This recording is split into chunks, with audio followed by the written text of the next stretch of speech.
Bandwidth for Erotic Awakening is provided by listeners like Anconios and Bad Bunny.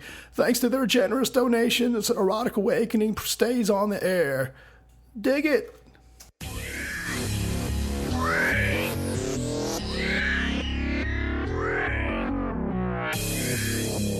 Welcome to Erotic Awakening, an educational and entertaining exploration of all things erotic. From sacred sexuality to fetishes, power exchange relationships and leather life, BDSM to polyamory, as well as simply fun kink. Each week we bring you a diverse offering of erotic life in its many forms. This podcast includes frank discussions of highly sexual topics. If you are offended by this type of content or prohibited by law, we recommend you stop listening right now.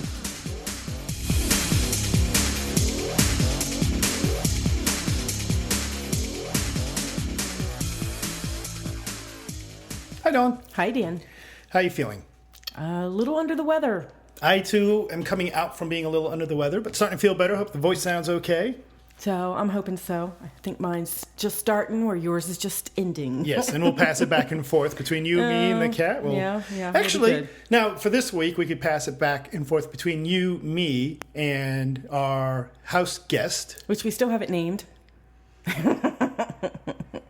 Oh, no. We're calling her Chris. Okay, I checked on that earlier. I was wondering about that. Awesome. It's like she may end up with a weird name, too. So Chris has been staying with us for a few days. She's been wearing a temporary collar of mine, and she's been in service to you and me and the house, and has been quite a joy to have with us for the last couple of days.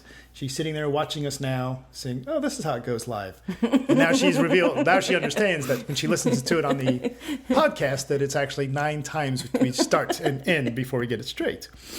So there's that. So we actually have a lot going on here. So we do have a lot going on here. We have not just guests in the studio, but a whole page of other stuff that we have to go through. But what we're getting to is recently we just came back from Cope, and at Cope, Raven did a wonderful keynote. Oh yeah. So Raven Kaldera, and he did a great job with the keynote speech. So it was actually kind of neat because we were talking to him beforehand, and he's like, "Yes, I've been told to keep it under 10 minutes, which is a challenge in itself, and I need to involve the audience, which is a challenge in itself, and I need to have fun, which is a challenge." And he got up on stage and actually did really well. So it was fantastic. Yeah, really neat keynote. So, and we're going to have that on the end of the show, right? Yep. So, we will put his keynote, which I don't know what his title for it is, but I am calling it If. I like that. So we will put that, and we got to see Josh as well, yes, which is Josh Tenpenny, which is Raven's boy. Yes, and we actually recruited him into our POTQ graduation ceremony. We did. Apparently, he went out to dinner with some of the POTQ teachers, and they really hit it off, and they really speak the same language and have the same viewpoints towards that kind of stuff. And he's all excited because he found the word Kadishti.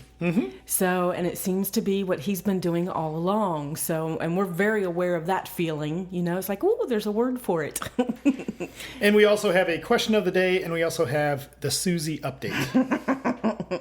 Yes, we do. So, we got all kinds of shit to get to. Let's get going. Are you scrolling down? I added all kinds of stuff. I know. Who put that in there? I do want to start off, though, because I know you're rather curious about this. I want to start off with the email we got from Secret Slave. I am. That's one note I did not add to the note. So, one of our listeners, someone named Secret Slave, tweeted to our joint, Dan and Dawn Twitter account, right, and said, "How do I get a hold of Dan personally?" I saw that. Yes. I'm like, Well, they are not trying to get into my pants. Aw. I agree. But they did send me something interesting. So open your the little iPad sitting there. I'm going to open a little iPad. And they sent me a link to this. Ooh. It is. Nice. It is a tentacle candlestick holder. Yes, that's from Etsy. Yes. And there's one other page as well that she sent. There is? Yes. How do I get to that? Or don't I? You do. You've got an iPad. You should. I should know how to do this? Where am I going? Up top. Up top. Yes. There's a little button to switch different browser tabs. Got it. I should be. Ooh. Yay. It's a tentacle wall sculpture. Yes. It's got like a port window hole from a ship with a tentacle coming out through it and water splash around it. That's really cool. So I will add those links to the show notes. Most people have gargoyles and stuff in their dungeons. We're going to have tentacles popping out of the wall. Yeah, we'll have that whole Captain Nautilus theme thing going. That'd be awesome. So Cool. thank you, Secret Slave, for sending that over. She thought it would be nice if I set up a nice romantic dinner and had the tentacle candle holders there. But George would have his own seat at the table. yes, exactly. Speaking of George, I understand he's in some danger. For those podcast listeners who don't know George, He is. George is your big purple dildo, tentacle dildo. Tentacle dildo. Yes. We take him to events with us now, so he is our traveling partner. And yes, he's in danger. I just was given that notice this morning. Mm-hmm. So, and I've been told by my rule. See, we went to Camp Kink. Yes. And I ran out of books, and I had promised him a book. So it is on my to-do list to send him a book. We were waiting for the box of them to come in. Mm-hmm. And he sent me a notice this morning that if I do not send him a book, he's kidnapping George. So my rule, the book goes out today. Yes. With the other book that's going to California. I wonder if he did kidnap George, who would make out better on that deal, because I don't know if he would like a few days later just bring him back and say, no more, no mas. Speaking of the book, Susan Bratton from Personal Life Media, the CEO of Personal Life Media, just bought a copy of the book. Yes. And we just interviewed her on some of the stuff that she's doing, and that'll be coming up soon. Mm-hmm. So we do have copies of the book. We'll be able to sign that and send that out today. Yes. Good. So send it out. Our shipment just came in yesterday. I sent one out to Denmark. Yay. Oh, neato. That's just right. so weird to write. Do you know I have to fill out a, what is it called? The form that you have to, like when we came back on the ship? Yeah. Oh, customs thing. Customs thing. Really? Yeah. I have to fill out one of those and declare what's in the package. What did you declare? A book. A gift. That's fun. I know. Well, it keeps them, it is a book, and it keeps them out of the package. I don't want to put something silly on there. And sticking with the international theme for just a moment, for those listeners in Australia. Aussie? Yes. I don't think it's called Aussie. I don't think they call it Aussie either. Those in Australia, no, we are not there. No, we're not. But our a good friend and the person who wrote the foreword to the book, Dr. Robert Rubel, is at Oz Kink Fest right now. Yes. And you could go meet him. And get a copy of our book, though it won't be signed, unless you want Dr. Bob to sign it. I'm sure he would. And he may have a nice signature. And you could buy Dr. Bob's book his too. Yes. And you could say, hi, Dr. Bob. Say hi to Dan and Dawn for me, because we're going to see him not too long at future events. Yeah. Kinky College, Kinky College. Yeah. So there you go. Kinky College, the theme of it is something like Meet the Authors. So if you go to Oz Kink Fest, not Ozfest. Not Ozfest. I picture Ozzy Osbourne. Yes. And if you see Dr. Robert Rubel there, and you're from Australia, you can give Dr. Bob the instruction when he sees us a month later at Kinky College to either give us a punch in the arm or a kiss, depending on how you feel about us. A kiss would be good. Punch in the arm would be bad. You rather like being punched. For me, I like being punched, just not in the arm. You're a strange woman, sweetie. No. You know what you do like? A boo-boo. Yes, you do have a boo-boo on your arm still. And you also like being double-teamed and duct-taped and all kinds of stuff like that. I do. That was an experience. So we actually had 2 podcast listeners turn in their card. Yes. The card being, if you're a podcast listener and you see Dawn at an event, me, you get to play with me. So, if you want to. If you want to. If you ask. So, and they wanted to. So I got co-topped. Our Chris is looking rather annoyed by this information that she was not aware of before. Oh. Now she knows. Because there's been no play at the house here whatsoever for the 3 days you've been here. Right. That's right. Go back to drinking your coffee, young lady.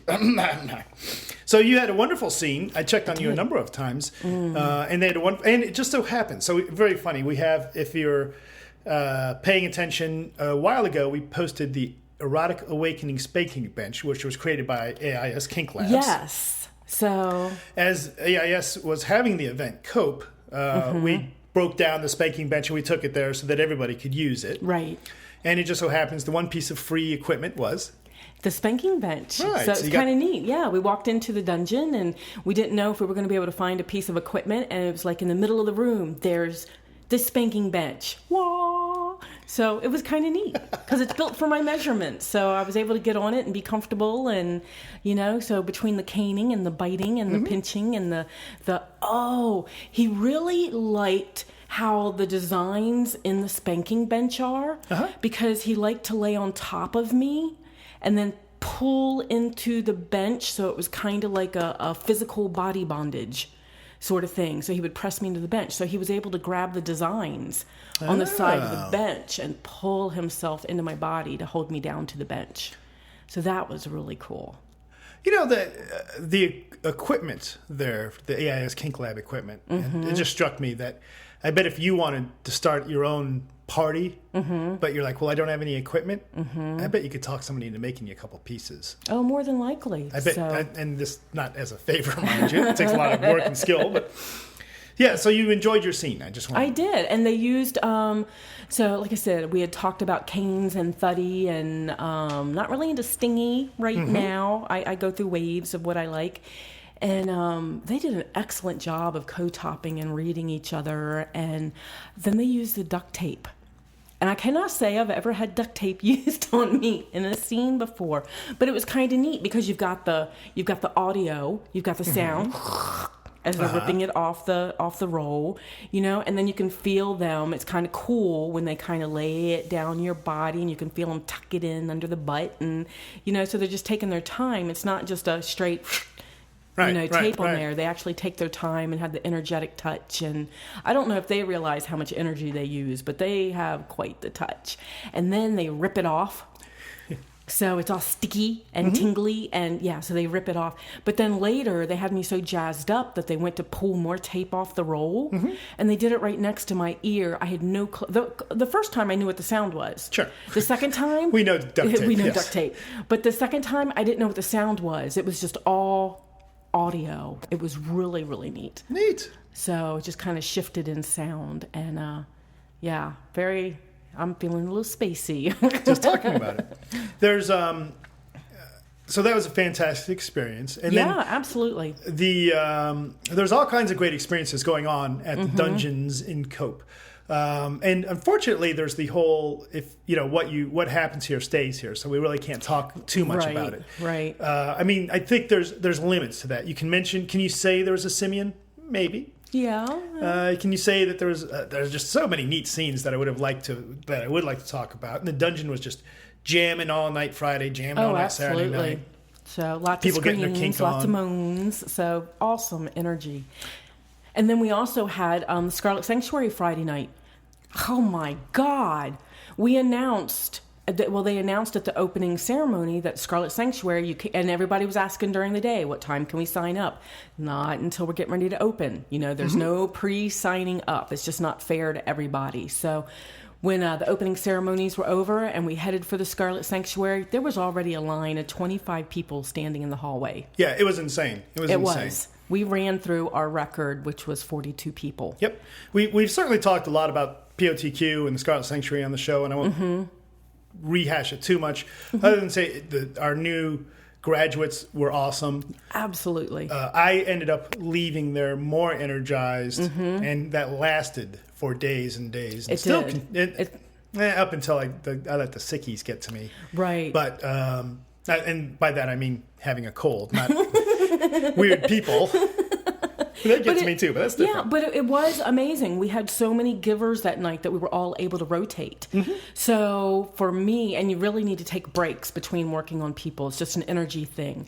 So we all made sure to take breaks after every couple of people. And Friday night, instead of shielding when I went to go get food or to go to the bathroom because the energy was different than in the sanctuary space, man, I was buzzing. People were coming up to me and they're like, what's up? What's going on? And I felt like a bunny rabbit going ding, ding, ding, ding, ding, ding, ding. Hug me, hug me, hug me. Got all this energy. And it was really amazing. So, people ask me how the event went. And I think because Scarlet Sanctuary went so well as well, fabulous event. I had a really great time.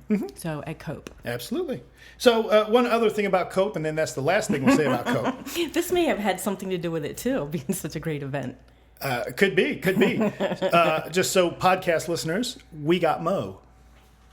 We got Mo. So yay. So Melina Williams will be one of our guest podcasters on the EA network. Yep. And she is going to take one of the Monday slots. I don't know if it's second or fourth Monday. I don't remember. And the official announcement, and I'll post something about it, will come out soon. But what about our other couple that we got? Are we ready to announce them yet? No, we're not there yet. We're still working on that one. Okay. But when we asked on the list, we said, hey, who would you really like to have on as one of the hosts of the podcast? And Melina, by far, got the most support and the most votes. And we cornered her this weekend, and we said, hey, why don't you do a show for us? And sat down and hashed it out. Yeah. It's ready to go. Yeah, she's really excited about it, and it's going to. We'll talk more about it as we prepare, but we're getting close on that one. Well, I was thinking of something else that happened at COPE. And we have pictures. we don't really have time to talk about that. We do. Yes, we do. Cleveland and Chicago and stuff. So the other thing, I guess, that you're leading to is cute. We mentioned. Thank you. I think. We mentioned two podcasts. I don't know. Last podcast. Help the me one out, with Kat. Barrick and Sheba. Yes. On the Barrick and Sheba podcast, BSing with Barrick and Sheba, we mentioned that if we managed to come up with $250 in donations to the Sexual Assault Response Network of Central Ohio, that I would put on a dress. Yes. As it happens, we came up with $310 that people donated. Between PayPal and... I was going to say there's more to than just that $310. Okay. And some of it, you were right. Some of it was the PayPal. Some of it was the bucket at registration. The neat thing about the PayPal was we had $42 in donations from people that were not even going to the event. And I will post pictures. And you thought you were going to get out of it because we only had $42. Well, I thought it was really neat that people jumped in and donated money, even though they weren't going to the event. They weren't I'm going to post pictures, but just from supporting Sarnco, that was pretty neat. So, and then another, so that was $40, and then another, I don't know, 250 or 80 or whatever in the little bucket that we set up out there that Barrick sent out there with a picture of me photoshopped on top of some chick, which I was not as pretty as that picture. And then there was a third way before the final way because you wore a garter belt. There was actually a fourth way. So the third way. So what happens is we made enough money. So Saturday night to the sounds of It's Raining Men. It's Raining Men. I did indeed don a very pretty dress. It was pretty enough that you actually thought it bothered you. I know. It bothered me. I cried. So the first dress we picked out was just like, okay, Deanna in a dress. The second dress was Karen's. Yes. And it was a halter top, swirly color, very feminine dress. Yes. And I cried. My master was in a dress or something. I don't know what it was. Yeah. Interesting. But it was cute. It was hot. It would have been hot on anybody except for me. I don't know about on me. So to It's Raining Men, I dropped off the robe, and there I was all in a dress. And with the goatee. With the goatee, of course. They didn't raise that much money that I'm shaving that fucker off. And people were very enthusiastic, and they were laughing and applauding, and I ran around my little, as you were about to say. You had the feathered garter that they had made just for this, so you got to wear the garter, and everybody started flashing ones. Did that surprise you? When we all started flashing ones from the audience. As the number of people that were flashing money. Because originally we had the music. The whole thing was going to last 30 seconds. Right. And we realized after 30 seconds, Barrick just had to keep repeating it over and over again. Because people were just very amused and very much enjoying themselves. You were still dropping ones out of your clothes a little bit after that. Yes. That we had to keep picking up off the floor. Where were you hiding those? I don't have a clue. But then there was a final way. Oh, yeah. And then, so via PayPal and the bucket and the garter belt, we picked up $340 in donations, which was fantastic. But at that point, Sir Top and Slave Bonnie, who were there presenting. Right. They, on behalf of the event Beyond Leather, they donated another $140 or so, whatever it was, to make it an even $500. Right, and just like handed you their credit card and Yeah. said, "Here, make it equal $500." Yeah. Wow. Which is really neat. Another reason I'm even more happy to be able to support their event when we head down to Beyond Leather in April of next year. Right. So, and then Barrick stopped by here to put the bench back together. So, and he was telling me that they had just dropped off, him and Mo had just dropped the money off at Sarnco and told the lady at Sarnco how the money was raised. Showed her pictures and everything, and the woman was just amazed. People don't usually just come in and say, "Oh, by the way, we did this, fundraiser for you. Here's $500."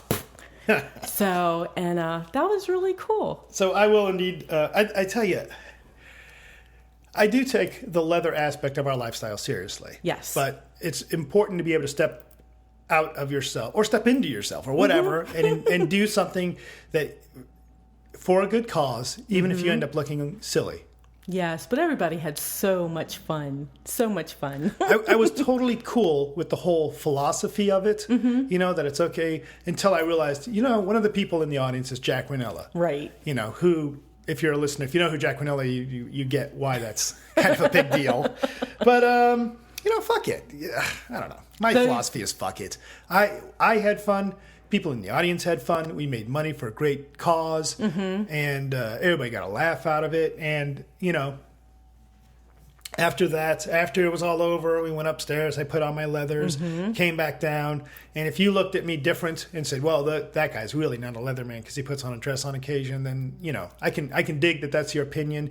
And fuck you, if you don't mind me saying so. You know what? Fuck you. I really can't say that I care. Right. And the flip side is, and now we're going to go totally off topic. If you see a guy wearing leather all the time, or a woman, and they're all their leathers, and you say, "Oh boy, that's who they are." Right. You need to be careful of that too. Who we are really has got nothing to do with the clothing that we wear, how we carry it with us. It's not who we project to be; it's who we are when no one is watching. Absolutely. There's philosophy of the day. This early in the morning. But we can't philosophize too much longer. We have a question of the day. We do. We still have a couple of things to talk about. So we actually have two questions of the day. So since we're talking about the event, can we talk about the second one? I think it's kind of the same question to me. Okay. I think they go together, unless you're thinking of something that's not on my sheet of paper. No, they can go together, but I got different stories for each one though. So, but the first one was, if a dominant allows their submissive or slave to attend a munch or event without them attending with them, how would that reflect on the dominant and submissive? So, and my story with this one is that at first, I would never go to an event without you, right? So, I mean, the munches and stuff like that, I wouldn't go to that. Oh, you're seeing that different from seeing it as an event. Yeah, I wouldn't go to an event by myself either. I've never gone to an event by myself. Okay. So, but I did start... You've done an ass load of things by yourself, he says, disagreeing with her. Not kink related. So, when you read this question... Oh, okay. All right. I see that the question actually points out attend a munch or event. All right. So you want to talk about the big 3-day event. Or either, because I had never been to a munch by myself. I'd never been to a party by myself. When we first got together, I mean, I'm talking like the first 8-9 years. Oh, I missed that part. I thought you were talking about now. No, not now. I'm leading up to now. I blame the cold. Should I edit that last bit out or just keep rocking? Just keep rocking. All right, keep going. We'll forget where we left off. So, but I know there are some MS couples right now that would not go separately. So some people think that it looks bad if a dominant allows his submissive to go to an event without him. Yep. Some submissives look down if, I was actually very worried the first time I went to it was either a PRS or a SMART event by myself, because for years and years, they were used to me and you going together. And I was afraid of how people would look at me, because I'm going without you. And the question always was, where's Master Dan? Where's Dan? Where's your master? Where's, why are you here alone? Is something going on? Is something wrong? Is something wrong? Exactly. So, we're usually seen as a team. And I'll see on FetLife where there are people like me that would say I would never go to an event by myself. Mm-hmm. I can't imagine not going without my master. Mm-hmm. And it's the same way. Now, of course, I'm talking from the slave side. Some masters go by themselves too, and it's the same thing. Where's your slave? So, but of course, I got pushed out the door by you. There was nights that I was home by myself and you wanted me to go have a good time. Mm-hmm. So you pushed me to start attending parties by myself. So that was a whole new skill that I had to learn. But I was worried about how people looked on us as a couple for a master to allow his slave to go to an event by himself or herself. So, but I had to learn the skills of how to talk to people, how to be okay in my collar, because I would still go in my collar, I would still go in my leathers, because trying to go incognito, I found did not work for me if I'm going to Cleveland or Akron. So the interesting thing here is you've changed the answer, and I rather like this. Mm-hmm. The question is, how do people perceive them? Right. And the answer you're giving is, what are the benefits of doing it? True, because you learn new skills and stuff. But, I still felt like people were looking at me kind of funny. Or looking at you kind of funny for not being there to protect me. And I think that has something to do with it, too. I had to learn how to protect myself. Right. But how does that reflect on the dom or the sub? I don't know. I think there's still people out there that judge when somebody goes to an event by themselves. I will give you my answer on this then. Okay. Fuck the bullshit. Mm-hmm. That's my answer. Now, I should expand on that a little bit. Yes, please. Who gives a fuck would be the expansion on that. The reality is, I send Dawn to events by herself because it is of value for me to do so. Absolutely. I go to events by myself on occasion. I take my poly partner to an event, a 3-day event. Mm-hmm. How does it reflect on the dom and the sub? Well, I tell you what, if you're curious, hey, is everything okay with you and your sub? Mm-hmm. Come on up and ask me. Right. How are things with your sub? The reality is, I am not trying to, by owning a submissive or a slave or property, I'm not trying to turn them into a mindless robot that cannot exist outside of my influence. Right. I'm trying to, and part of our core philosophy towards House Meta is growth. Mm-hmm. I want them to grow. I want them to be a stronger person. I want them to, if the situation is such that I'm busy and you're not, or vice versa, that one of us can go to a munch and be around. Again, we come back to the idea is we don't go to these events to hook up. Right. This is a lifestyle for us. These are our friends. These are our peers. These are people we socially enjoy interacting with. Right. Munches are not intended to be hookup joints. Although they can be. They can be. That is not necessarily their intent. It's supposed to be a social occasion. Mm-hmm. Events are intended, among other things, to be classes and education and social and all that kind of stuff. Mm-hmm. The biggest challenge I had when I took Karen to an event was people saying, hey, it's Dawn and you're not. Or, sorry, they would say it's Dan and some person. Who is this person that's not Dawn? Right. Or they would say it's Dan and Dawn, not knowing that wasn't, which was a little annoying and embarrassing. But I didn't have anyone come up to me and say, did you and Dawn break up? Mm-hmm. Is something wrong? I had people come up to me saying, where's Dawn? Mm-hmm. But it's generic. It's sort of a friendly sort of, hey, where's Dawn? We like her as well. Right. We would like to see her. So I think that some people will judge you by this, but I think that you need to look at it from the perspective of, is it of value to yourself? And your relationship. And I've often said, and we just don't get the opportunity to do this, but I want to go to an event by myself someday. Mm-hmm. And the logic behind that is I experience things differently when I go by myself versus when I go with you or I go with Karen or I go with Jem or whatever, right? Not good, bad, right, wrong, but it's a different experience. I want to grow. I want to continue to grok life fully, right? Mm-hmm. So, I have to, for myself, how does that reflect on the Dom sub? It doesn't reflect on the Dom sub necessarily. It reflects, and I would be cautious of allowing that perception into my life too much, Right. I understand where you're coming from, what you were talking about in the beginning. We were very concerned about that. We were. And you know what? I have to correct myself in that I have been to an event by myself. I know you have. A weekend event, a Leather Leadership Conference. Yeah. So, and that was concerning to me on how people were going to... How'd you deal with that? To see that. Well, I dealt pretty good, but I had Grey Dancer in my room too. So seeing a cute man walk around naked just kind of helped buffer that. Is that all you saw? No. No, I saw a lot more than that. Yes. So, but I actually had a lot of support from the people from Cleveland, because I was having a little hard time going by myself because you weren't there. And but I had a lot of support from the people from I had Chicago people, I had Indy people, I had Cleveland people, and we just all kind of hung out as a group. Mm-hmm. So that went really well.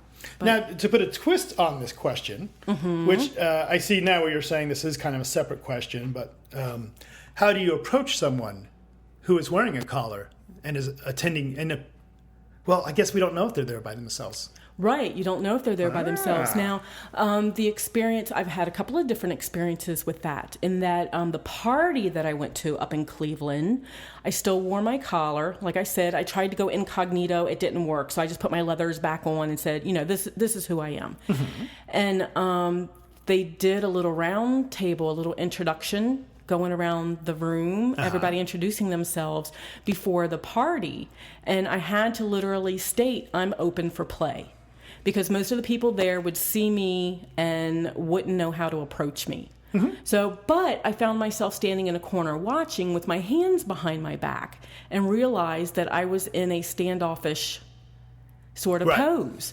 So I had to make the attempt to open up my energy and to go around and talk to people and stuff like that too, because they still weren't sure how to approach me. And I've had that at a couple of other events like COPE and such, where I'm actually serving high protocol dinner and I've got people approaching me, which is bad protocol, and then other moments where it's perfectly fine to come up to me. So part of that is allowing people, trying to give off by energy and stuff when it's allowable. But it all comes down to, just do it with respect. Yeah, I mean, really, the problem with the whole question, how do I approach someone in a collar, is that, collars mean a lot of different things to different people. Right. I mean, so situation one, you're going to an event or a place or a munch or whatever where there is clearly stated protocol. Right. Follow the protocol.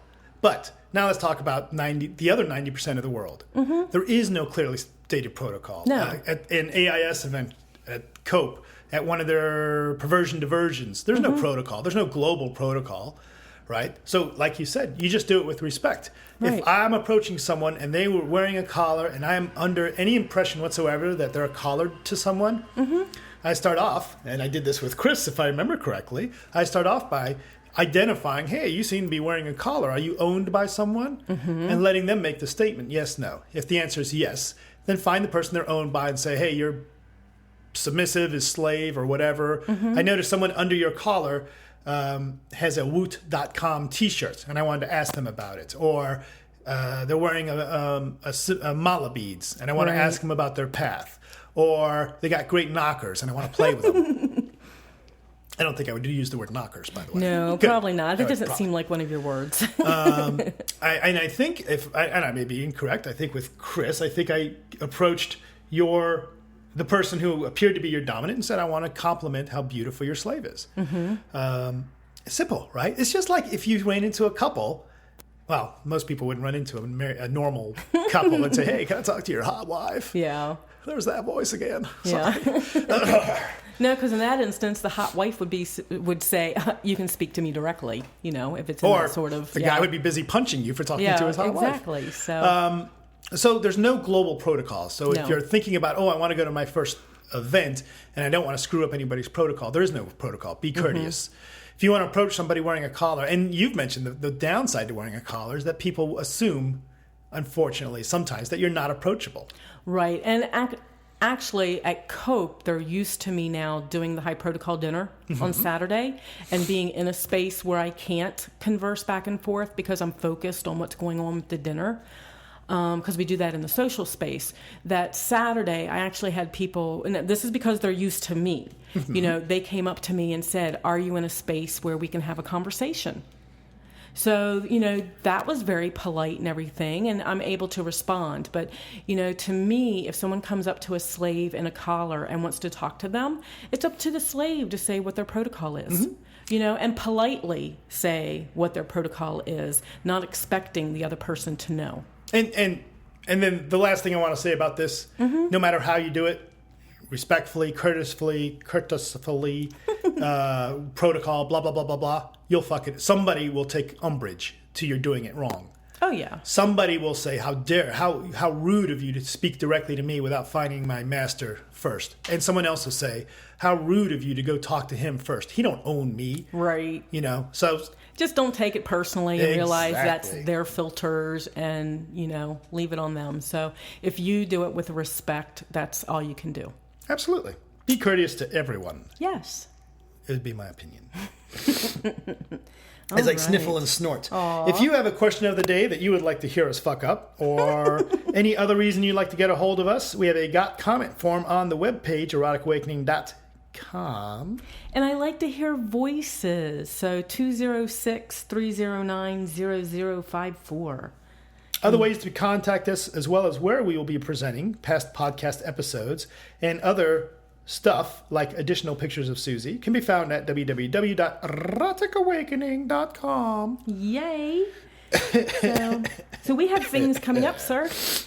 Do we? I hope I feel better by then. I hope so too. So this very weekend, we are doing a double header in the Cleveland area. I think. We are. So we will be presenting for MAST, and I'm pretty sure, which is Masters and Slaves Together up in Cleveland, and I'm pretty sure it is just a living MS sort of discussion. Just a discussion. Just hanging out with us, and we'll be talking about our life and taking questions and things like that. So pretty general. Yep. And then off to Smart, fantastic group up there in Cleveland, where we'll be doing our rocking presentation, What's Love Got to Do with MS? Yes. That's been very, very well received when we've done it in the past. And I'm expecting, and the Cleveland group, the whole, all the people that participate in the Smart stuff are such fun people anyway. They are. I'm sure it'll go wonderfully.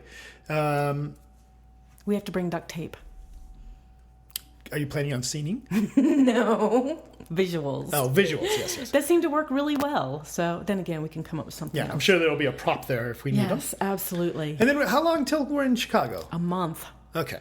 So and then off I have to to Kinky order College more in Chicago. Yes. And we have a surprise at Kinky College. We do have a surprise at Kinky College. If you are a podcast listener and you will be in either Cleveland or Chicago, as always, please reach out to us. We'd love to have a cup of coffee with you, or talk philosophy, or meditate with you, or play. Yeah, I was wondering how far I was going to get before that came out. And share our secret. And share our physically. secrets. Yeah, and we have been physically sharing our secret with people, and podcast listeners that we've come across at like Cope and such, which, by the way, we had a high level of. We did. We know you from the podcast. Yeah, we did. Not even local people. Yeah, it was kind of a neat thing. So that's where we'll be, Chicago.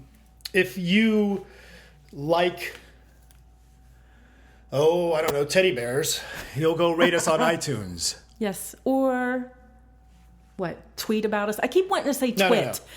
If you like teddy bears, yes, you'll go rate us on iTunes. Yes. If you like to ensure the safety of baby seals, you'll tweet about us. Okay, but if you like that the football season has started, maybe like us on Facebook. There you go. Fair enough. And I did see and we won't turn this into a podcast about football, but my Carolina Panthers did not look too bad. They may have a real quarterback. And your Redskins actually, what'd they do? I can't recall. They've never done it before. What is it called? Did they win? They did win. Yay! I didn't watch the end of it. I'm sorry. I was too busy doing something else when you were watching highlights. I love football season. I love the football season. So now another thing I want to mention is we're going to go back to trying another live podcast. Oh, yeah. Next week. All right, so here's the deal with that. Next Thursday at 7 p.m. will be the next live podcast. Yes, which is, what is that, the 22nd? If you're not listening to this at the same day that I'm recording it, then this may get confusing. So yes, what date is that? September 22nd. Okay. If you would like to be on the live podcast on September 22nd, you need to write us so that I can send you an invite. Right. I will send you an invite if you write us, and then you could call in and join us, and you could chat with us via the chat room, which I think is available anyway. I'm not sure, but you might have to. I'm not sure how it works, to be honest. So and we'll post the information on how to do that too. So, but we're looking at doing that at 7 p.m. Eastern time on Thursday the 22nd. Yes, and that's a penalty to those people living in California, like Sunshine, who are enjoying the wonderful weather. Oh, and by the way, Sunshine did write in and ask if we were going to be at Southwest. The one in Arizona. I can't. Southwest Leather Conference. And we're still in the maybe phase for that. So we'll have to let that percolate. Yes. Anything else? I don't think so. All right. Next up, we are going to listen to that fantastic keynote speech by Raven Kaldera. And it was pretty neat. It was I like what he did with the 10 minutes that he had. I did too.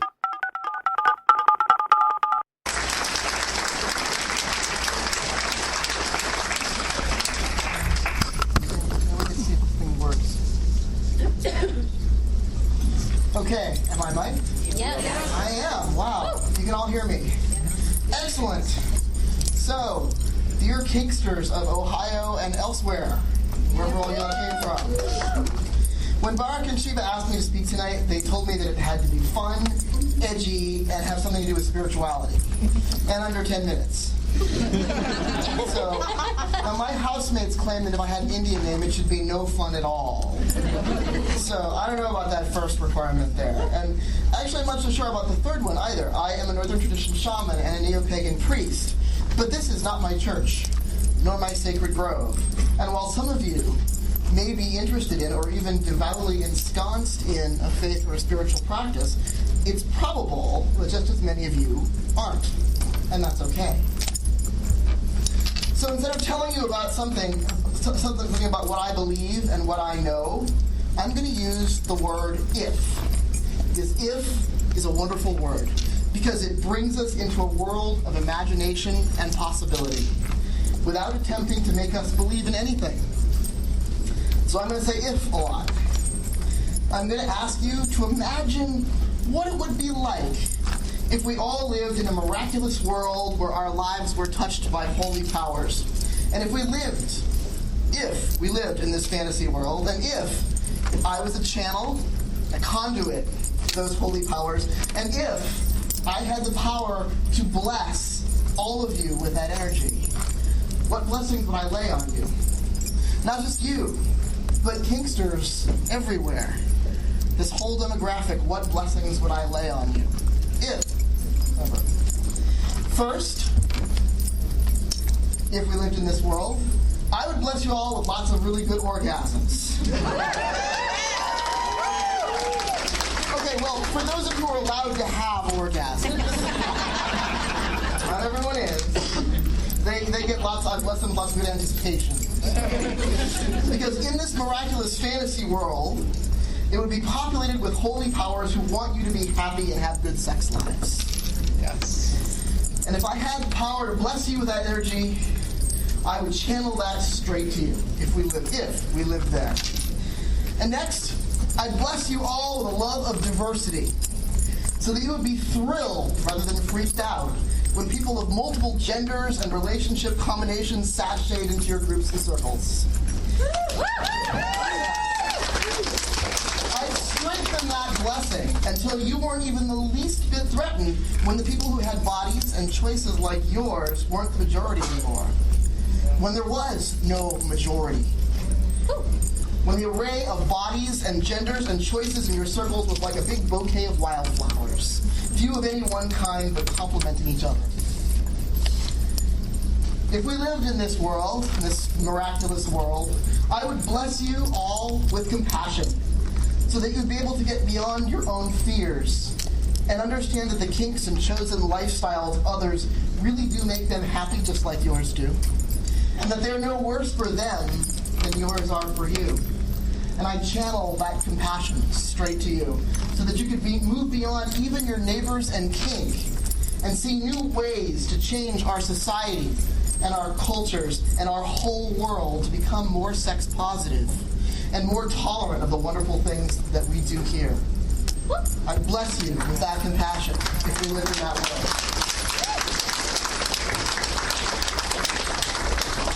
I bless you with wider vision so that you'd be able to see beyond your own convenience and find ways to extend this community all over this continent and other continents to those less fortunate than you.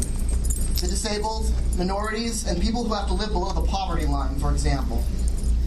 I would also bless you with lots of creativity so that you can find ways to do that. There is a huge untapped vein of creativity in this demographic. Just look at all the ways we find to have sex. If we could go into the dollar store and discover 10 pervertibles to buy with our pocket change, it shouldn't be too difficult to figure out ways to make the occasional wheelchair-accessible station at a play party, or figure out a way that overworked single mother barely off of welfare can make it to the event of her dreams. I would bless all of you with an ethic of together we'll find a way, because I already see that ethic in place when we're figuring out ways to get off.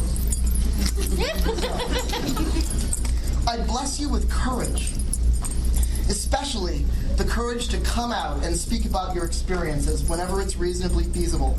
You wouldn't have to openly risk your jobs or having your children taken away, but there are hundreds of places where people can speak up without any risk except for some funny looks. And I would bless you all with the courage to do that. Because every time you speak out, you tell some lone person that they are not alone. And maybe, just maybe, you save their lives. If we lived in that world of miracles, I would ask the holy powers to give you the courage to save those lives.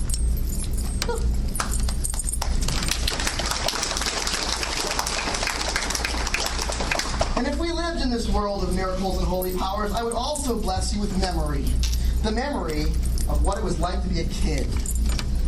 And know that these urges dwelt within you. Do you remember being 13 or 14 or 15 and knowing that what you beat off to probably wasn't most of what most of your classmates beat off to? You remember that? Because I do. If we lived in that world, I'd probably channel an extra large dose of that aforementioned creativity so that you could figure out reasonable ways to reach them as well. And finally, I bless you all with belief in yourselves. Belief so strong and deep that no matter what the outside world said, you'd know that what you were doing was the right road for you to be exploring. You'd never sit up nights wondering if you were sick because of your fetishes or your choice of relationship style. You'd never purge your toys or inappropriate clothing, only to be driven out to buy them again and then purge again in guilt-ridden sexual bulimia. You'd never be too frightened to tell your darkest fantasies to the person who sleeps next to you every night. If we lived in that world I'm describing, I would bless every one of you with that unswerving belief in yourselves, and no one's judgmental words could ever take that away.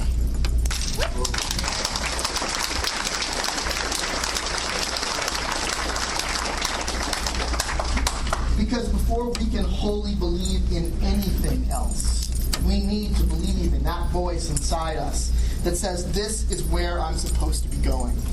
And that's the voice that leads us into all the other places that I've described.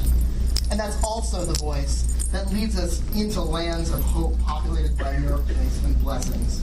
And I want that for you, my fellow Kingsters. I want you to be able to say, we are all blessed, whatever that means to you. Thank you.